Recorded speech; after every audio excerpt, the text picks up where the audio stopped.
انہوں نے وہاں جا کے ان کی ریسرچ کی،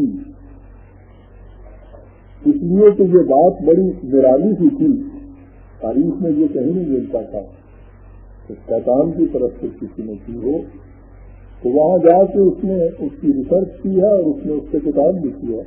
اس نے کہا کہ وہ شیطان کی پرستش نہیں کرتے، وہ اس سے ڈرتے ہیں، اس سے خوف کھاتے ہیں۔ ملک طاؤس اس کا نام انہوں نے رکھا ہوا،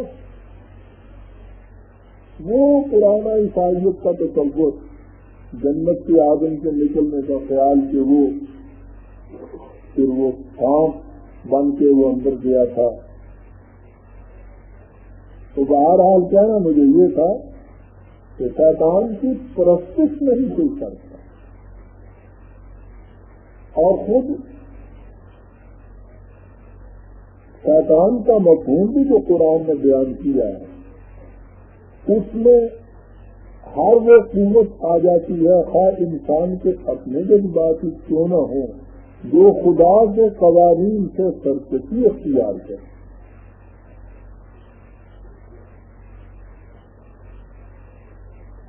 اب یہاں کہتا ہے قرآن یہ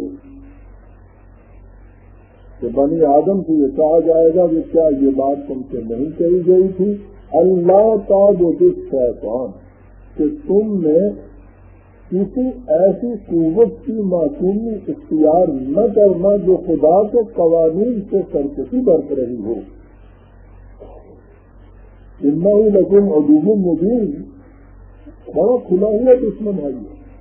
وَأَنِعْبُدُونِی هَذَا صِرَاطٌ مُسْتَقِیمٌ، میری معصومی تم نے اختیار کرنا، یہ ہے سیدھا اور توازن بدو سے آستہ۔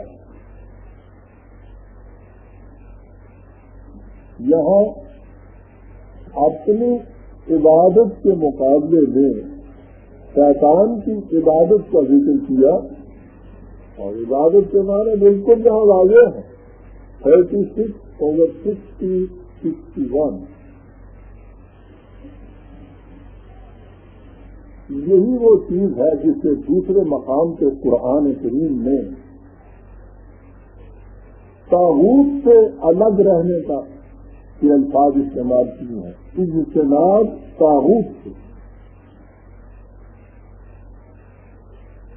طاغوت کے تو معنی میں سرکش ہوا، خدا کے قوانین سے سرکشی برتنے والا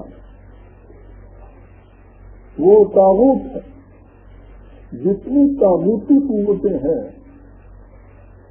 ان سے الگ رہنا،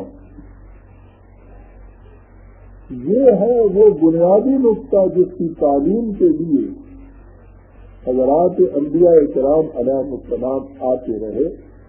قرآن کریم میں ہے کہ وَلَقَدْ بَعَثْنَا فِي كُلِّ أُمَّةٍ رَسُولًا، ہم نے ہر قوم میں ایک پیغمبر بھیجا یہ کہنے کے لیے کہ اعبدوا اللہ واجتنبوا الطاغوت، کہ تم صرف اللہ کی معصومی اختیار کرنا، یا پھر وہی عبادت کا لفظ ہے، اور ہر غیر خدائی طاقت سے اجتناب برتنا، ہر ایسی قوت سے کہ جو خدا کے خلاف سرکشی اختیار کر رہی ہو اس سے تم نے اجتناب برتنا۔ 16/36۔ یہاں پھر وہی لفظ عبادت کا آیا ہے، اور اس کے مقابلے میں طاغوت سے اجتناب برتنے کے لیے کہا گیا ہے۔ دوسرے مقام میں اس کی پھر وضاحت کر دی کہ طاغوت سے اجتناب کے معنی کیا ہے، اور اس کے مقابلے میں خدا کی عبودیت اختیار کرنے کا مفہوم کیا ہے۔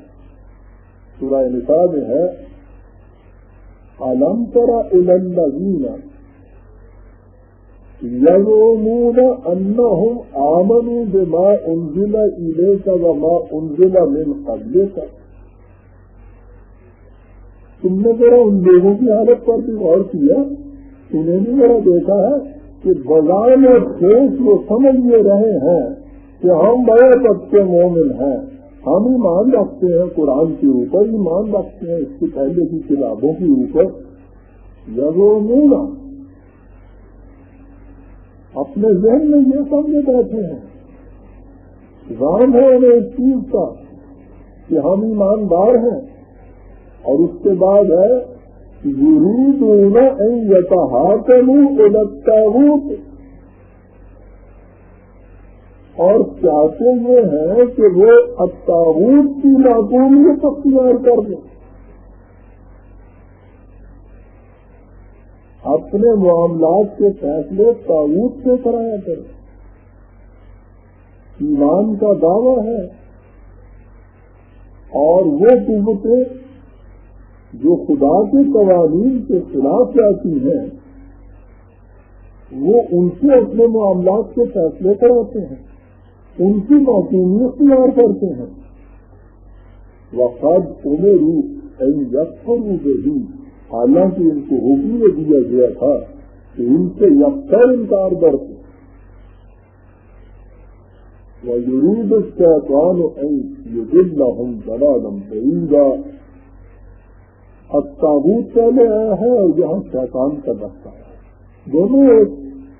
حالانکہ شیطان یہ چاہتا ہے کہ تمہیں بہت دور کی گمراہی کے اندر پھینک دے۔ یہاں آیا یتحاکموا الی الطاغوت، غیر خداوندی قوتوں کی طرف جاتے ہیں اپنے معاملات فیصلہ کرانے کے لیے، ان کی معصومی اختیار کرتے ہیں۔ حالانکہ آگے ہے وَإِذَا قِيلَ لَهُمْ تَعَالَوْا إِلَىٰ مَا أَنزَلَ اللَّهُ وَإِلَى الرَّسُولِ رَأَيْتَ الْمُنَافِقِينَ يَصُدُّونَ عَنْكَ صُدُودًا، ان سے جب کہا جاتا ہے کہ جو کچھ اللہ نے نازل کیا ہے اس کی طرف آؤ، اور اس زندہ مرکز کی طرف آؤ جو کہ جو خدا کے جو کچھ نازل کیا ہے اس کے مطابق کام کرتا ہے، حکومت کو اس کے مطابق فیصلے کرتا ہے۔ منافقین کو تم دیکھو گے کہ اس راستے سے وہ دوسری راستہ اختیار کریں گے، اس راستے سے حد کے دوسرے راستوں کے اوپر چلے جائیں گے، اس راستے پہ نہیں آئیں گے۔ قرآن واضح کر رہا ہے یہاں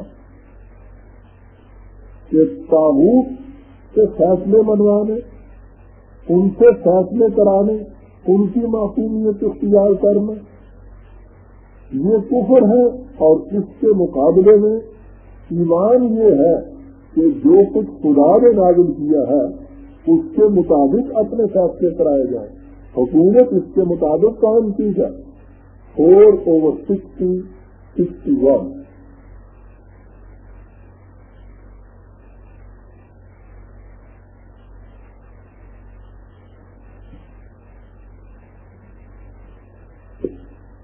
اب ہمارے سامنے سورہ نور کی وہ آیت آتی ہے جو اس بات میں یوں سمجھیے کہ گویا قول فیصل کہ عبادت کے معنی کیا ہے۔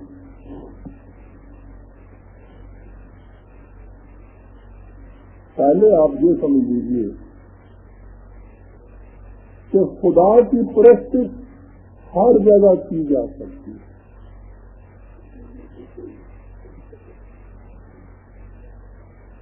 اس کی پوجا پاٹ کرنے میں کوئی چیز بھی معنی نہیں ہو سکتی۔ ہم ہندوستان میں انگریزوں کی حکومت میں رہتے تھے، ان سے محفوظ تھے۔ کوئین وکٹوریہ نے اپنے منشور میں اس کی اجازت دی تھی کہ ہر شخص کو اپنے اپنے طور طریق پر عبادت کی اجازت ہو۔ عبادت کا تو مفہوم ان کے یہاں پرستی ہی تھا۔ پوری آزادی حاصل تھی ہمیں اپنے اپنے طریق پر عبادت کرنے کی۔ مسلمانوں کو، ہندوؤں کو، سکھوں کو، عیسائیوں کو، پارسیوں کو، ہر مذہب والے، یعنی پرستش وہ چیز ہے